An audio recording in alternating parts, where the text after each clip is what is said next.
This is our old position. It is a bit further, where the explosion was, just there. 27-year-old Alexei is a soldier in an artillery unit of the 57th Motorized Brigade. He's been stationed in Kupiansk, a city in the Kharkiv region that was captured by Russia in early 2022 and retaken by Ukrainians later that year. Shot. This is ours. Ukraine's full-scale war with Russia has entered its third year.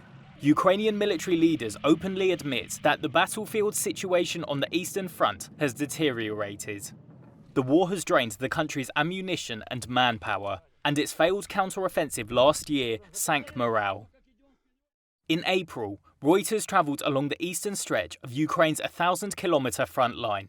We spoke to soldiers in infantry, artillery and drone units. All expressed exhaustion. They described an acute shortage of ammunition and an urgent need to replenish troops. Meanwhile, Russia has continued to batter Ukraine with seemingly endless resources.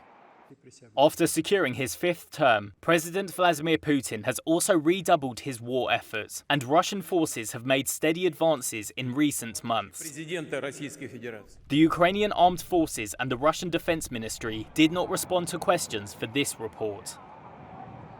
Ukraine's shortage of artillery shells have become a decisive factor in its struggle to repel Russian advances. 369-3314 at full power. Yes. Ready, shot, shot! Alexei and his comrade in the artillery unit, call sign Sailor, say they all want to fight, but their biggest concern is the acute shortage of shells. There were times when we used 80 shells per day. Our hands got tired, we were physically exhausted. We were tired after discharging and firing at night. But now there is a Russian advance, and Russia has equipment to shell us with. We'd rather get tired than just sit out here hiding. We are shelled and there is nothing to shoot back with. Ukrainian President Vladimir Zelensky has said recently there were currently no reports of artillery shortages. But during an interview with Reuters in May, he called on Western allies to speed up aid. Ukraine largely relies on Europe and the United States for weapons and ammunition. The US Congress greenlit a long-delayed $60 billion military package in April. But military analysts say that a severe global shortage of artillery shells means Ukraine will likely be outgunned by Russia for the remainder of the year.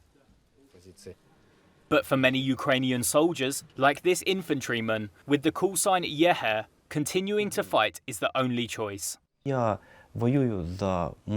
fight for the future of my children. We chose our path, our independence, and we will fight for it. I'd rather we fight, we spill our blood, we defeat our enemies, than our children have to do this in the future.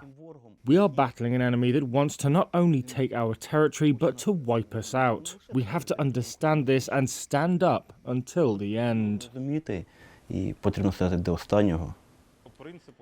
The use of drones has exploded during the war in Ukraine. They make it almost impossible for both Ukrainian and Russian troops to move on the battlefield without being spotted from above. Roman oversees soldiers in the 58th Motorized Brigade in the Donetsk region. They have the same drones, we have the same drones. Like now, even going in a recon mission or even going as a sniper group, it's harder than before, because while you do it, you always have to keep in mind that someone sees you. At the daytime, the daily drones. At nighttime, there are drones with thermovision. One of the most potent weapons has been FPV, or first-person view, drones. These drones can be guided to a target kilometers away and cost as little as $500 to produce. Ukraine plans to produce more than 1 million FPV drones this year, but soldiers and commanders say that's not enough. Hyori is the commander of a drone company in the 58th Motorized Brigade. I will be honest, 1 million drones is not enough for a year. We need at least 2 or 3 million drones, because we know the enemy has more opportunities. more resources to produce these drones. для виготовлення цих дронів. When the war broke out, Roman thought he might be away from home for a year or two. Now, he thinks the war will continue for at least a few more years. But he says the decision to continue fighting isn't really a choice. It's a question of life or death for his people and his country. And if Russia and Putin prevail in Ukraine, he's convinced no one in Europe will be safe. For the whole world, we're like in the front line of defending, some people don't understand it, of defending the whole Europe, because this motherfucker, he would never stop just in Ukraine. He would invade like other European countries, like the Baltic countries. He is acting from the side of the power, and if you let him do it, he's not gonna stop only here. He will continue exploring his borders.